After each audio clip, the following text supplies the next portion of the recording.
Welcome to this exploration of one of the most unsettling tales ever whispered through the Appalachian Highlands. Before we begin, drop a comment telling us where you're tuning in from, because what you are about to hear is a mystery that refuses to fit inside the borders of logic. This narrative is entirely fictional, crafted for storytelling purposes. Any resemblance to actual individuals, living or dead, is purely coincidental. Imagine the Appalachian Mountains in 1908, an age when the landscape was not merely remote, but a maze of steep ravines, shadow-heavy woods, and settlements so separated that silence itself felt like a living thing. The region was stitched together by faint dirt paths twisting between fog-laden ridges, in a place where nature still dictated the rhythm of life for anyone stubborn or brave enough to reside there. At that time, the part of Western Virginia where our tale unfolds existed in stark contrast. A few railroad tracks hinted at the approach of modernity, but most residents still lived as their grandparents had, harvesting the land, hunting for sustenance, and holding tight to a suspicion of outsiders. Here, deep in the folds of the mountains, lay a tiny settlement called Willow's Edge, tucked within the forgotten Briarcrest County. The settlement was so seemingly insignificant that it was absent from maps altogether, only a sprinkling of wooden cabins lining a slender valley, encircled by mountains that loomed like silent sentinels. The people of Willow's Edge lived modestly, farming small plots, chopping timber, or working deep inside coal shafts carved into the mountain's ribs. Their church formed the heart of the community, and the pastor, a man named Reverend Amos Linton, was regarded as the voice of steadiness and morality in a place still shaped by ancestral superstitions. Yet travelers passing through the valley always carried away the same uneasy impression. Those journeying across the mountains to reach larger towns often described a feeling of being watched. Some dismissed it as the product of too many lonely miles on desolate trails, but others insisted there was something else, something that couldn't be dismissed as mere imagination. The trees here grew thicker, the hollows darker, and the fog descended suddenly, swallowing the world in a way that made the boundary between the real and the unreal seem unnervingly thin. As autumn crept into 1908, cooling the air and setting fire to the leaves, odd happenings began to stir in Willow's Edge. There was no single dramatic event, but a chain of peculiar occurrences, each one trivial in isolation, yet deeply unsettling when considered together. First came the behavior of the animals. Farmers noticed their hens had abruptly stopped producing eggs. Cattle grew uneasy, bellowing through the night as though sensing an unseen threat. Dogs, usually fearless guardians, lifted their muzzles to the darkness and howled in a collective nightly chorus that echoed through the valley and shredded whatever peace the residents still clung to. Then came the testimonies from the townspeople. A level-headed woman named Martha Aldrich, known for her sharp practicality, swore she had witnessed faint lights drifting among the trees behind her property. She described them as pale, floating orbs moving with an intent she couldn't explain, drifting up and down the ridgeline as if scanning the mountainside. Her husband, Caleb Aldridge, searched the woods at first light but found nothing except bizarre indentations in the mud. The impressions didn't match any known wildlife, too large for a bear, yet irregular and dragged, as though something immensely heavy had scraped its way along the ground. Others soon shared unsettling accounts. A logger named Harlan Crowell reported hearing voices in the woods calling his name as he worked alone at dusk. When he tried to approach, the voices fell silent. A shopkeeper living near the forest claimed he awoke one night with an overwhelming sense of being watched. Through his window he saw a tall, pitch-black silhouette at the tree-line, utterly motionless. He yelled, and the figure vanished instantaneously as if dissolved into the dark. Reverend Linton attempted to reassure the locals, blaming isolation and the shifting season for the sudden wave of fear. He gathered the community at the small chapel and spoke about resilience and faith. But beneath his steady words lingered unease, because Reverend Linton himself had witnessed something he couldn't explain. One night, returning home after visiting a sick parishioner, he sensed footsteps behind him.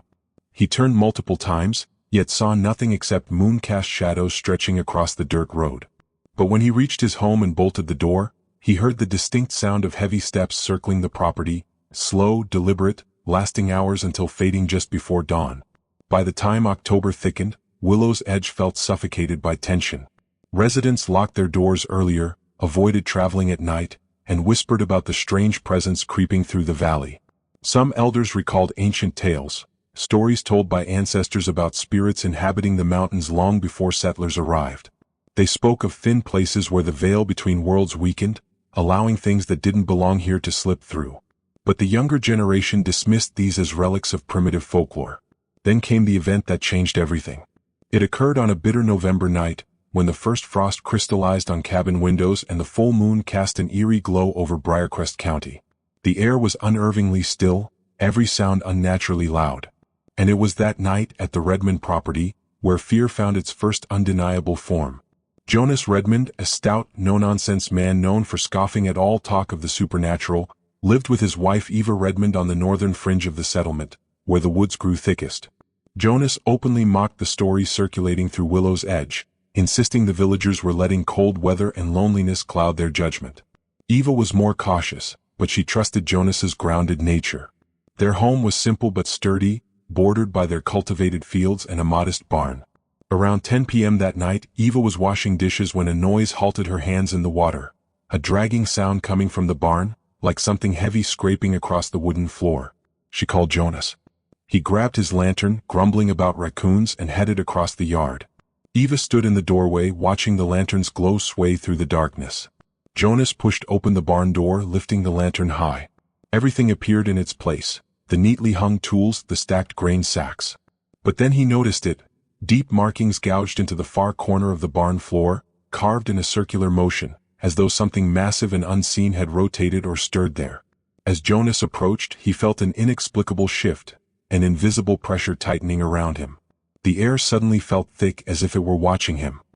He spun around but saw only the jittering shadows cast by his lantern. He was about to leave when he heard it, a whisper. Faint, indecipherable, but unmistakably a voice.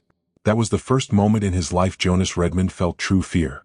He fled, bolted the barn, and returned to the house breathless. When he told Eva what happened, she went pale.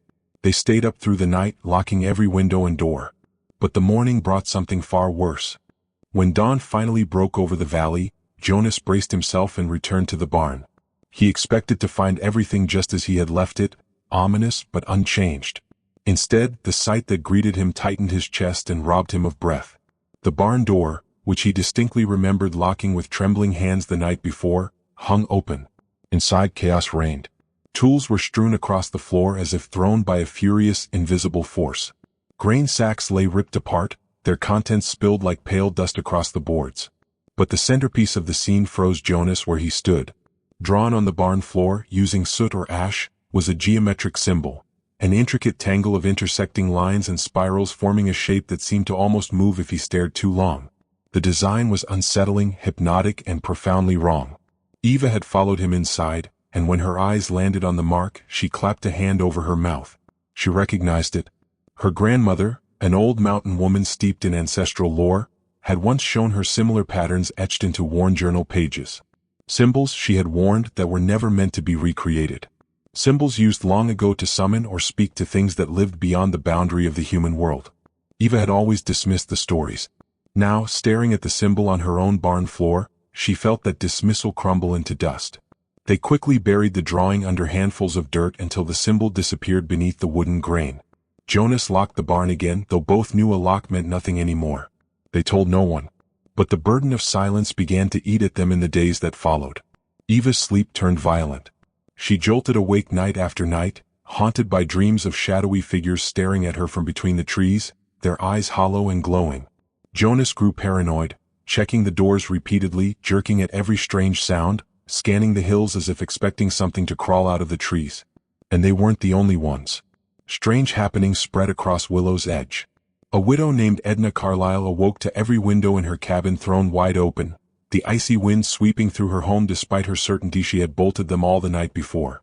A farmer, Luke Danner, found his normally gentle mule in a frenzy, running frantic circles in the paddock, eyes wide with terror. When he tried to calm the animal, it nearly kicked him to death. The atmosphere in Willow's Edge thickened into fear. Reverend Amos Linton, seeing the growing panic, called an emergency gathering at the chapel. That evening, the small wooden church overflowed with anxious faces, eyes rimmed red from sleepless nights, hands clenched tight in laps. Reverend Linton stepped up to the pulpit and attempted to deliver a composed sermon, one about unity, courage, and faith through hardship. But even he could hear the tremor in his voice. And before he could finish, the impossible happened. Every candle in the church extinguished at the same instant. A thick, suffocating darkness swallowed the room. Not a single ember glowed. For a moment there was nothing, only the sound of shallow, collective breathing. Then, from the pitch-black depths of the chapel, a whisper began. Not English. Not any language anyone recognized. And yet every person in that room felt its meaning in their bones, a meaning soaked in dread. The whisper built into layered murmurs, overlapping in tones that made the hair on everyone's arms rise. Someone screamed, and the congregation erupted into chaos, pushing and stumbling toward the church doors. Once outside, the night seemed unnervingly still. The moon shone as though nothing unusual had happened. But the shaken residents searched desperately for explanations, only to find none. Nobody slept that night. Willow's Edge had crossed a threshold. Something unseen had stepped closer. Some whispered about leaving the valley entirely, fleeing to larger towns where electric lights and city streets created a sense of safety. But abandoning the land their families had tended for generations felt like a betrayal. Besides, what if whatever was stalking them didn't care about boundaries or distance? Then a stranger arrived. On a fog-veiled December morning, a lone rider approached Willow's Edge. He was lean, tall, traveling on a pale gray horse. He introduced himself as Rowan Hale, a researcher of anomalies, a wanderer of strange Appalachian occurrences, a man who carried a weathered leather satchel stuffed with notes, field sketches, and aged books. He asked to stay at the settlement's tiny inn, run by elderly Miriam Baskin, who reluctantly agreed after eyeing him suspiciously. Rowan wasted no time. He walked the settlement with quiet intensity, listening more than he spoke, asking precise questions that made the villagers uneasy, yet strangely relieved. Unlike others, he didn't laugh off their stories. He didn't offer shallow comforts. He simply listened, wrote, compared, analyzed. And little by little, the residents began to trust him. Eventually, Eva Redmond pulled Rowan aside. Secretly, when Jonas was out tending the fields, she brought him to the barn, guided him to the spot where the strange symbol had been buried. Rowan asked permission to uncover it. Eva hesitated but nodded. Together they brushed away the dirt. Rowan stared at the revealed design for a long moment, the lantern's light trembling across his dark eyes. Then he opened one of his oldest books, its pages brittle, ink faded, and searched. When he found a matching image, he whispered, "This is not a trivial sign." He explained that the symbol was part of an ancient practice meant to mark territories where the boundaries between realms were thin. Some cultures believed these symbols could call forth, or repel, entities from places beyond human understanding. Eva's skin prickled with goosebumps as Rowan closed the book. He didn't lie or soften the truth. Something, he said, had been awakened, or drawn, to Willow's Edge. Something not benign. Rowan Hale spent the next several days delving deeper into the accounts shared by the residents of Willow's Edge. The more he listened, the more he noticed a pattern, subtle but unmistakable. Every strange occurrence seemed to emanate from the same area north of the settlement, where the forest grew older, denser, and unnervingly quiet. It was a region locals avoided without consciously knowing why. Even seasoned hunters hesitated to venture into those woods alone. The stories, the sightings, the whispers, every line of evidence pointed there. Rowan concluded that he needed to investigate the area himself. When he announced this decision during a gathering at Miriam Baskin's inn, many tried to dissuade him. Especially Edna Carlyle, who trembled as she spoke. "No good comes from wandering too deep in those northern woods," she warned. "Folks who go in with bold intentions don't come out the same. Some don't come out at all." But Rowan remained resolute. He had dedicated his life to understanding the unknown. He could not walk away now.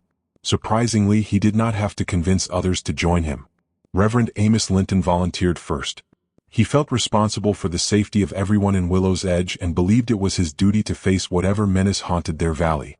The second volunteer was Luke Danner, the farmer whose mule had gone mad days earlier. Luke felt he owed something to the community.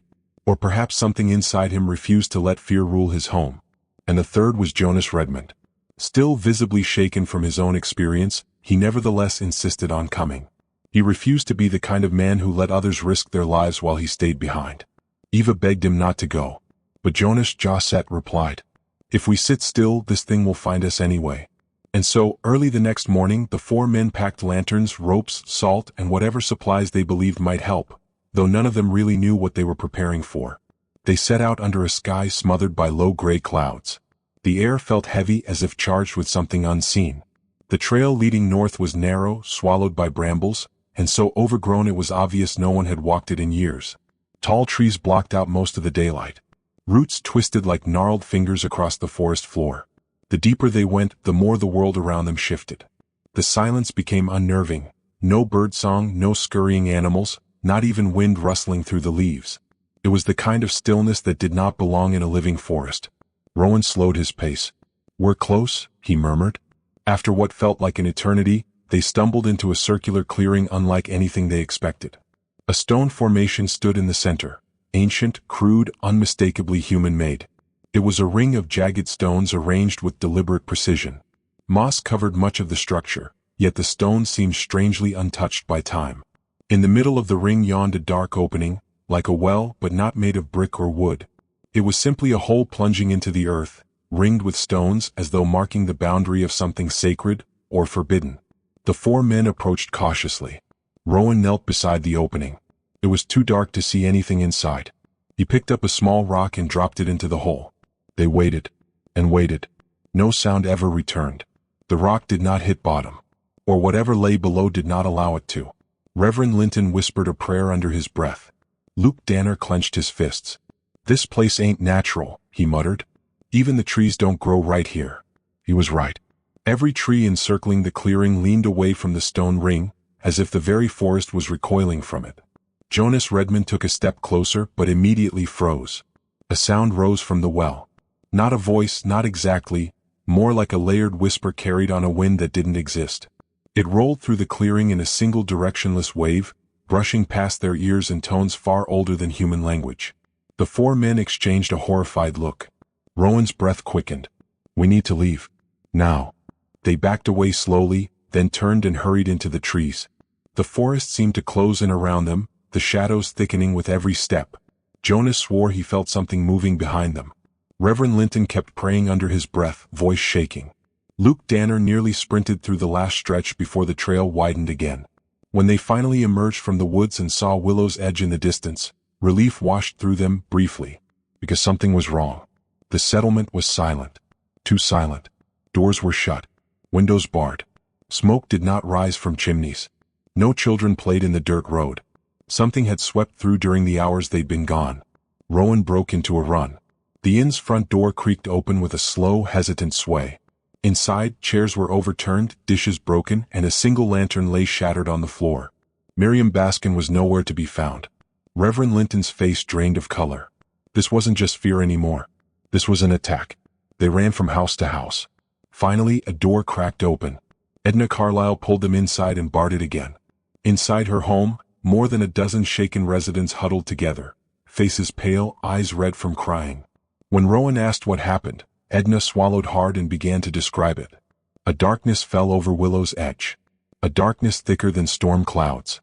A darkness that swallowed daylight without warning. A darkness that moved with purpose. It came out of nowhere just after midday. People outside scrambled for shelter. Those indoors locked up and prayed. During that hour, an hour that felt endless, something walked through Willow's Edge. Footsteps heavy enough to shake the ground. A dragging sound that scraped across doors and walls. Voices. Not human ones. Some villagers heard their dead loved ones calling their names from outside. Others heard whispers telling them to open their doors. One person did. Miriam Baskin. Her screams rang out for a moment, and then stopped. When the darkness lifted, she was gone. Her and destroyed. No trace of her remained. Jonas covered his face with both hands. Reverend Linton sank into a chair. Rowan's jaw tightened with guilt. He had come searching for answers and in doing so had triggered something terrible. Something that wasn't going to stop. Rowan Hale stood in the center of Edna Carlyle's crowded cabin, surrounded by trembling residents, yet feeling more alone than ever. The weight of guilt pressed against his ribs. He had believed studying the unknown would protect people, help explain what others feared. But now he felt responsible for stirring something awake. Something that had been patient. Something that had been waiting. The villagers watched him, desperate for an explanation and instruction, anything. Reverend Linton finally broke the silence. "What is this thing?" he whispered, voice trembling. "And why here? Why now?" Rowan exhaled slowly, rubbing his temples as if trying to force the right words to the surface. "It wasn't just the symbol in Jonas's barn," he said quietly. "This valley, it was marked centuries ago. I found records, barely legible but consistent. There have always been whispers about Briarcrest County. Stories from settlers long before any of us. Tales of thresholds, portals, places where the barrier between this world and another weakens. Luke Danner stepped forward. You mean a haunting? A spirit? Not a spirit, Rowan replied. Not exactly. More like something old. Something that doesn't follow the rules of our world. Something drawn to openings. He paused, choosing his next words cautiously. That stone ring we found wasn't a shrine or a well. It was a seal. And seals don't last forever. Eva Redmond gasped softly. Jonas put an arm around her, though he looked just as shaken. Edna Carlyle wiped tears with trembling fingers. We didn't break nothing open. We didn't disturb it. Rowan shook his head. You didn't have to. Seals weaken over time. But symbols, like the one in the barn, strengthen the breach. Whether someone carved it recently or it resurfaced on its own, it has served as an invitation. A presence seemed to move through the room as his words sank in. Reverend Linton whispered, What does it want?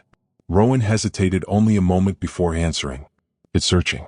Claiming territory. Testing what belongs here and what doesn't. And Miriam? Edna demanded. Why her? Rowan didn't answer, not because he lacked an explanation but because the truth would shatter the room. Instead, he reached into his leather satchel, retrieving an aged piece of parchment. This, he said, placing it on the table, is the only thing I've found that resembles protection. The villagers leaned in. The parchment held a hand-drawn replica of an old Appalachian ward, an interlocking pattern of circles and slanted lines. A symbol intended to repel whatever wandered between worlds. Luke Danner frowned. You reckon that'll keep us safe? Rowan sighed. I don't know. But it's better than nothing. For the next several hours, the men copied the symbol onto scrap wood doorframes, windows, any surface that could bear its marks. Reverend Linton moved from house to house with a charcoal stick, sketching protective signs on thresholds. The villagers followed suit, clinging to the fragile belief that symbols drawn by trembling hands could prevent the return of the darkness. But the truth was simpler and far more terrifying. No symbol would hold forever. Not against something that didn't belong to their world. That night the fog returned. But this time it didn't move with the wind. It poured into Willow's Edge like a living thing, thick, slow, deliberate. Eva Redmond woke first. She shook Jonas awake. Jonas, she whispered, voice quivering. Look outside. The fog clung to the windows like pale fabric, pulsing as though something moved within it. Jonas grabbed his rifle, though he had no idea what good it would do. Down the road, others stirred as well. Lanterns flickered to life behind shuttered windows, illuminating faces contorted with fear. Rowan Hale stepped outside his room at the inn, notebook in hand. The fog curled around his boots. Luke Danner approached him from across the road. Why's it back? We marked the houses. Rowan didn't answer immediately, because he had just noticed something horrifying. The fog was circling. Not drifting, not settling. Circling the settlement like a predator stalking prey. A low humming vibrated through the air, too low for human throats. Reverend Linton, standing near the chapel door, whispered, It's searching again. The humming intensified. Windows rattled. Doors quivered in their frames. The earth itself seemed to vibrate underfoot. Then, thud. A massive impact struck the side of Luke Danner's barn. The building shook violently. Another thud. And another. Whatever prowled outside was testing structures now, probing for weaknesses. Jonas shouted from his porch, We need to get to Edna's. She has the cellar. People began racing through the fog, clutching children, dragging elders, praying out loud. Rowan guided them with frantic gestures, shouting names, counting heads. The fog thickened until visibility shrank to mere inches. As Rowan led the last group toward Edna's door, he sensed something enormous shifting in the mist behind them, so close he felt its vibration in his bones. Something exhaled. A cold, damp breath washed over the back of his neck. Rowan spun around, but saw only swirling fog. Inside Edna Carlyle's cellar, the villagers huddled together, knees drawn up, backs pressed against the dirt walls. Lanterns flickered, their flames struggling to stay alive. For a long while there was only silence. Then the sound began. Tap. A faint knock on the cellar door. Everyone froze. Tap, tap. The knocks were gentle, rhythmic. Too deliberate. Too patient. Reverend Linton mouthed a prayer. Eva buried her face against Jonas's shoulder. The taps continued, slow, steady, like something softly asking permission to come inside. Then the knocking stopped. No one dared breathe. And finally, a whisper. Right outside the door. A voice shaped like wind pushing through a hollow log. A voice that did not belong to anything human. Open. Edna Carlyle clapped both hands over her mouth to stifle a scream. The whisper returned, louder this time. Open. Rowan shook his head violently, mouthing, "Don't." But someone else heard something different. An elderly man named Walter Henley sat nearest to the door. And in the whisper, he heard not a monster, but the soft voice of his late wife calling his name. Luke reached for Walter, too late. Walter unlatched the door. The fog didn't drift into the cellar. It rushed in. A violent gust extinguished every lantern at once.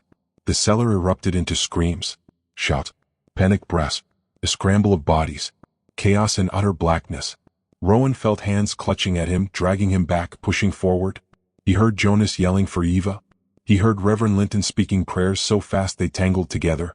And then the screaming stopped. Just like that. Silence swallowed the cellar. A suffocating, total silence. Rowan's heart pounded so loudly he thought it would echo. And in the darkness he heard one more sound. Not footsteps. Not breathing. But a soft scrape. As though something was dragging a body across the dirt floor.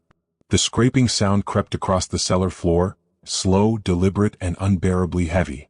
Rowan held his breath as he strained to see in the darkness, but the cellar had become a void. No lanterns, no moonlight, no shadows, just endless black. Something dragged across the dirt again. Scrape, scrape. Jonas Redmond whispered somewhere in the dark, "Eva? Eva, where are you?" His voice trembled, stripped of its usual defiance. A faint whimper answered him from the opposite side of the room. Reverend Linton whispered a prayer so quietly it barely formed words. Luke Danner clutched at someone's sleeve. Rowan couldn't tell whose. The scraping grew louder. It moved in a wide arc, then stopped directly in front of them. Everyone froze. Rowan's hand fumbled blindly until his fingers brushed against the cold metal handle of a lantern. He didn't dare light it. He didn't dare make a sound. The silence stretched on for what felt like hours. Then, a faint flicker of light sparked beside him. Eva had found a match. Before Rowan could stop her, she struck it. The flame bloomed. For the briefest moment, the cellar glowed orange. And that was enough. They saw Walter Henley, or what was left of him. His body lay twisted in the dirt, head turned at an impossible angle. His eyes stared wide open, as though locked on something no living person should ever see. His chest rose and fell, not with breath but with the movement of something inside him. Something shifting beneath his skin. Before anyone could react, the match burned down, scorching Eva's fingers. She yelped and dropped it. Darkness swallowed the cellar again. A sickening sound came from Walter's body. Like bones splitting. Like skin stretching. Then, thud. Walter's corpse convulsed once, twice. Then went still. Nobody dared move. Finally Rowan whispered, "We can't stay here." No one argued. No one questioned him. They all knew the cellar was no longer a refuge. It was a trap. He crawled toward the wall, hands shaking, searching for the hinges of the storm door. Jonas and Luke followed, feeling along the dirt for anything solid. Eva clung to Reverend Linton as they edged toward the exit. When Rowan's fingers touched the wooden door surface, he froze. It was warm. Not from heat, but like breath had been pressing against it from the outside. He swallowed hard. "We go together," he whispered. "When I say so." Everyone nodded, though none of them could see each other. Rowan counted under his breath. 1, 2, 3. He shoved the door upward. It didn't budge. Luke rammed his shoulder against it. Jonas heaved from below. Reverend Linton pushed with both hands. Finally, with a cracking snap, the door burst open. Cold night air spilled into the cellar. Fog still swirled outside, but it was thinner now, patchy, shifting like something was retreating. They scrambled out one by one, gasping for air as though resurfacing from drowning. The settlement lay eerily silent. But the silence felt different this time. Not empty. Expectant. Rowan glanced around, trying to steady his breathing. "We need to get away from here. Into open ground. The ridge, maybe." Jonas shook his head. "No. We're not leaving our homes." "The thing doesn't care about homes," Rowan replied sharply. "It's marking territory. It wants the valley." Eva shivered. "If we leave, will it follow us?" Rowan didn't answer. Because he didn't know. They moved together down the dirt path toward the center of Willow's Edge. The fog curled around their feet like pale fingers, shifting with each step. Behind them, the cellar door slammed shut. Everyone jumped. Even Luke, who rarely flinched at anything. Reverend Linton clutched his Bible against his chest. Jonas scanned the treeline. "Where are the others?" There were over a dozen people in that cellar. We weren't the only ones. A whisper cut through the air. A single word, drawn out like a breath through cold glass. Here? Eva clung to Jonas's arm. The whisper drifted right past them, toward the church. Everyone turned toward the sound. The chapel door was cracked open. A faint glow pulsed inside, like candlelight flickering even though every candle had been extinguished hours earlier. Rowan's stomach tightened. We shouldn't go in there, he said. But Jonas had already started walking. Jonas? Eva hissed, grabbing his sleeve. He gently pulled away. My sister was in that cellar earlier. I haven't seen her since. I have to check. Rowan knew it was reckless, but he also knew nothing would stop the man. So he followed. Luke and the Reverend came next. Eva stayed close to Rowan, her hands trembling. They stepped into the chapel. The interior glowed with a strange, pale light, nothing like candles or lanterns. More like moonlight except wrong, because there was no source. Pews cast distorted shadows across the floor. Hymnbooks lay scattered as though dropped mid-prayer. The pulpit seemed taller, looming, warped by the shifting light. Then they heard it, a soft hum. Rowan turned toward the altar. Someone was standing there. A lone figure, back turned, head bowed as though praying. Jonas whispered, Marla? Marla Redmond, Jonas's younger sister, had been missing since the fog attack began. The figure didn't respond. Jonas stepped forward. Marla? Rowan grabbed his arm. Jonas, wait. Something's wrong. But Jonas pulled free. He reached the figure and laid a hand on her shoulder. The woman turned slowly, and every muscle in Rowan's body went rigid. It was Marla. But her eyes glowed with the same pale light that filled the chapel. She opened her mouth, and spoke in a voice that was both hers and not hers, layered with something deep and ancient. You shouldn't have come back. Jonas stumbled backward. Reverend Linton made the sign of the cross. Marla stepped toward them, her movements slow, unnatural, as though controlled by invisible strings. Behind her, the pulpit creaked. Rowan's gaze snapped upward. A shadow stretched across the ceiling, far too large to be hers. A shape with impossible limbs. A form with no clear edge. Something attached to her, guiding her, using her. The humming grew louder. Eva whispered, Jonas, that isn't her anymore. Rowan spoke with a trembling voice. She's a vessel now. Marla stopped in front of them, expression blank, eyes glowing brighter. Her lips parted again. But this time the voice that spoke was not human at all. Let us in. The church doors slammed behind them.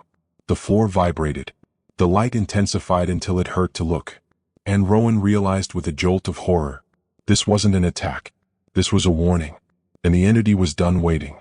The blinding light swallowing the chapel surged like a living thing. Rowan shielded his eyes with one arm, pulling Eva back as the floorboards trembled under their feet. Jonas staggered toward Marla, torn between terror and desperate hope, but Luke grabbed him and dragged him behind a pew. The humming shifted, growing deeper, resonating through the bones of the church. Rowan's voice cracked as he shouted over the sound, Get down! Just as they dropped behind the pews, the light burst outward in a wave of pale force. It slammed into the walls, shaking the chapel so violently dust rained from the rafters. Pews toppled. Window glass shattered into glittering shards. Marla, if it was still Marla, didn't flinch. She stood in the center of the maelstrom, eyes glowing so intensely they cast white reflections across the wooden floor. Her hair floated around her head as though caught in an invisible current. Then the light abruptly snapped like a flame extinguished. The chapel plunged into dim, flickering gray. Rowan heard someone sob softly, maybe Eva, maybe Edna's niece clutching herself near the door. Marla lowered her head. When she lifted it again, her features twisted, strained, stretched, as if two expressions warred across her face, hers and the thing that had taken her. She whispered, voice splitting into overlapping tones. It's coming. Jonas crawled out from behind the pew, voice cracking. Marla, please, fight it. Her body jolted violently, like someone had yanked invisible chains inside her. Then she gasped just once and her real voice broke through. Jonas, run. Her arms wrenched backward at an unnatural angle. Her torso contorted. The thing inside her retook control with brutal force. And the humming returned, louder. Rowan grabbed Jonas by the collar. We have to go now. Marla's body convulsed again. Her glowing eyes locked onto them. The pulpit cracked down the middle with a sharp, explosive snap. Whatever puppeteered her was gathering strength. Luke Danner shoved open the church door with his shoulder.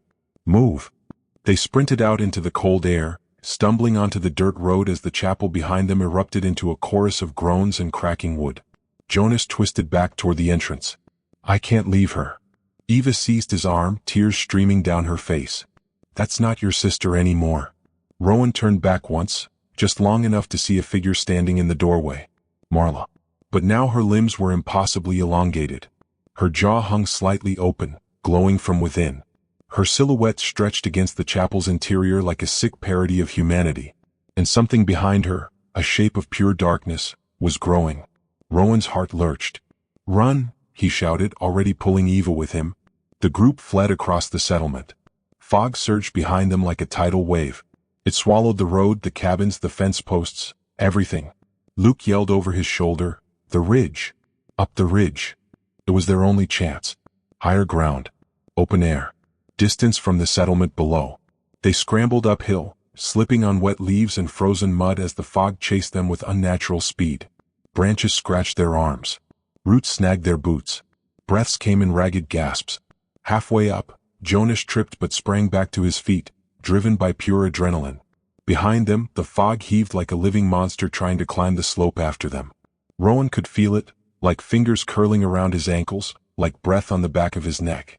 Eva stumbled, letting out a cry. Rowan caught her arm and hauled her forward. Almost there, he gasped. The ridge crest came into view, a rocky overlook that jutted out above the valley like a lookout. They reached it and collapsed among the boulders, gasping. The fog rose to the treeline. And stopped. It hovered, churning violently, like something inside it was pacing along the boundary. Jonas stared, chest heaving. Why is it stopping? Why isn't it coming up here? Rowan swallowed hard, his breath visible in the cold air. Because, he said slowly, this ridge breaks the boundary. Whatever's inside that fog, whatever uses it, can't cross easily. It's confined to the valley. Reverend Linton crossed himself shakily. So we're safe. Rowan hesitated. Safe, for now. The fog below pulsed. A hollow, echoing groan rose from its depths.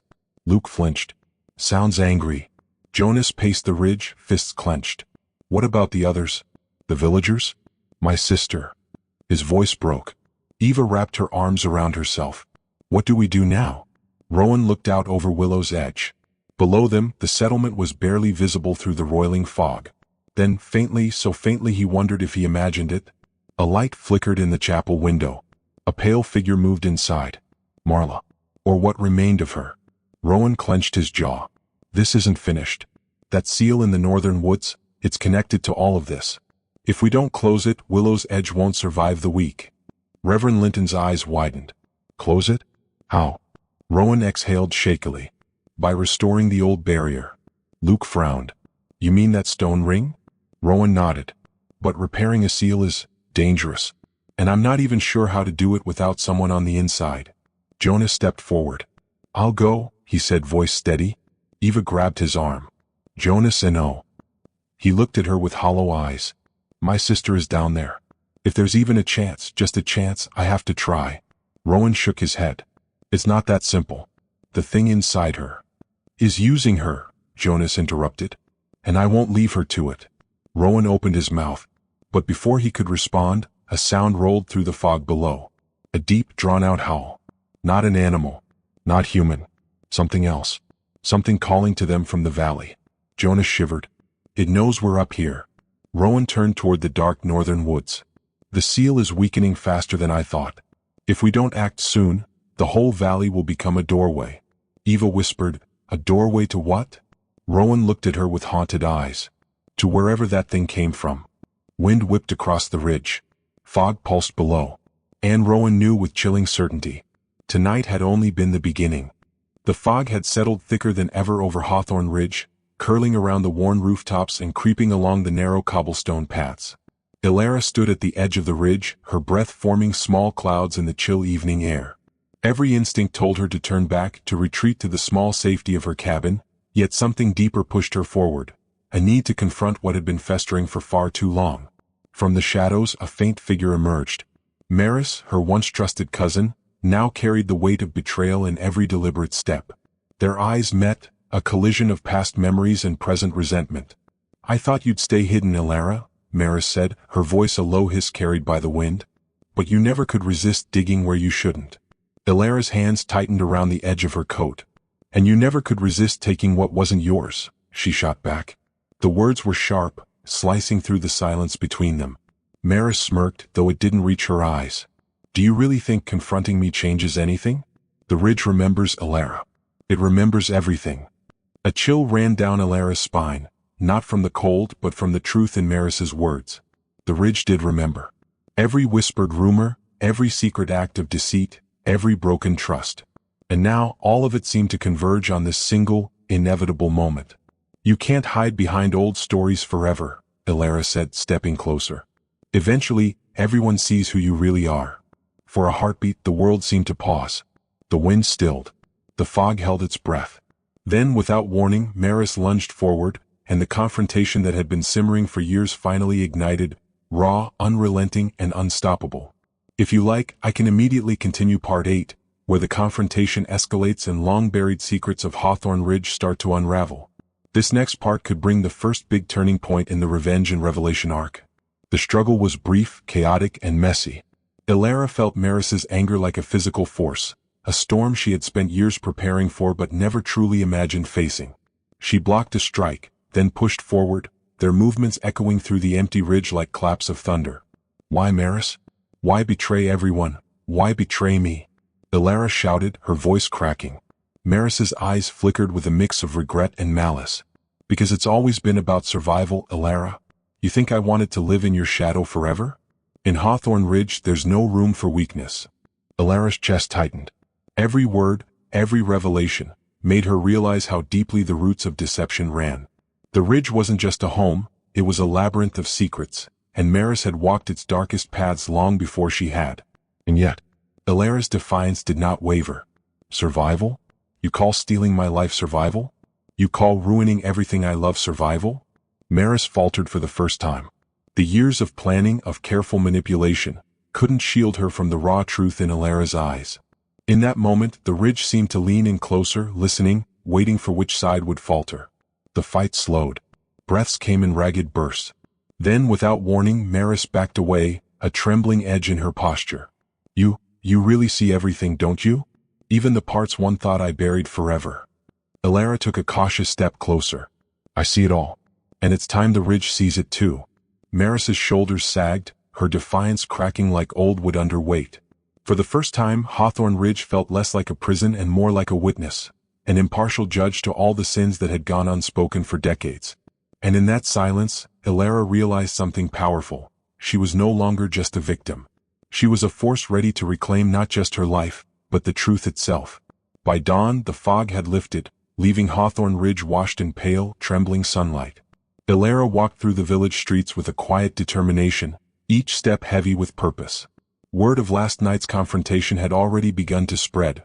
Whispers clung to every corner, every shuttered window. She stopped at the old Miller barn, where the town's long-forgotten records were kept. Dust choked the air as she sifted through ledgers, letters, and brittle photographs. Each piece told a story of greed, betrayal, and the hidden manipulations Maris had orchestrated over the years. This is it, Ilara whispered to herself, clutching a faded ledger with trembling hands. Everything the ridge needs to see. By mid-morning, the village square was alive with tension. Ilara stood before the gathered townsfolk, Maris at her side, forced into the harsh light of scrutiny she had long evaded. Her voice rang out, steady and unwavering. 4 years we've been living in shadows, Ilara began, letting the ledger fall open on the podium. We've let fear, secrecy, and lies dictate our lives. But no more. Here is the truth. She revealed the records, the letters, and the careful trail of deceit Maris had left behind. Gasps and murmurs spread through the crowd like wildfire. Faces twisted in shock, disbelief, and anger. Maris's confident mask faltered. Ilara, this isn't necessary, she said, her voice cracking under the weight of exposure. Some things were complicated. No, Ilara interrupted, her gaze sharp. Complicated doesn't justify stealing lives, manipulating families, or hiding the truth. Hawthorne Ridge deserves better. For the first time, Maris felt the full weight of the ridge's judgment. Whispers became accusations, looks of doubt hardened into public outrage. And in that moment, Ilara realized that this was not just revenge, it was justice. The ridge was waking up, seeing clearly, and nothing Maris could say would stop it. Ilara closed the ledger and stepped back. The ridge was alive with the truth now, and she could finally breathe. But even as the crowd's attention focused on Maris, Ilara knew the story wasn't over. Secrets had been revealed, yes, but consequences were only beginning. And some shadows ran deeper than even she had imagined. By nightfall, Hawthorne Ridge was quiet again, but the air was charged as if the village itself had been awakened. The confrontation, the revelations, and the reckoning had left their mark.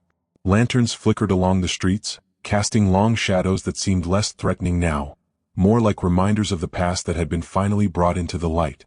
Ilara stood at the edge of the ridge once more, the wind tugging at her hair, carrying the distant sounds of the village below. Maris had retreated to her family's old house, stripped of her influence, facing the consequences she could no longer escape. The villagers, though wary, had begun to offer tentative glances of respect toward Ilara, no longer just a shadowed figure in the corner, but a woman who had faced betrayal, survived, and demanded justice. She thought of the years of silence, of carrying Maris's deception like a stone in her chest. Now that weight had lifted. The ridge had seen the truth, and with it, Ilara felt a freedom she had never known. Her gaze swept across the hills and forests that cradled the village. Life here would continue, messy, complicated, and sometimes harsh, but it would be honest. The ridge had remembered its secrets, and now it would remember how one woman refused to let darkness win. Ilara took a deep breath, letting the cool mountain air fill her lungs. She knew there would always be scars, both in the village and in herself, but for the first time they didn't feel like chains. They felt like proof that she had endured, that she had fought, and that she had reclaimed her life. As the first stars began to pierce the evening sky, Ilara turned away from the ridge and walked toward the village, ready to step into a future she would shape with her own hands. Hawthorne Ridge had its shadows, but now, it had her light too.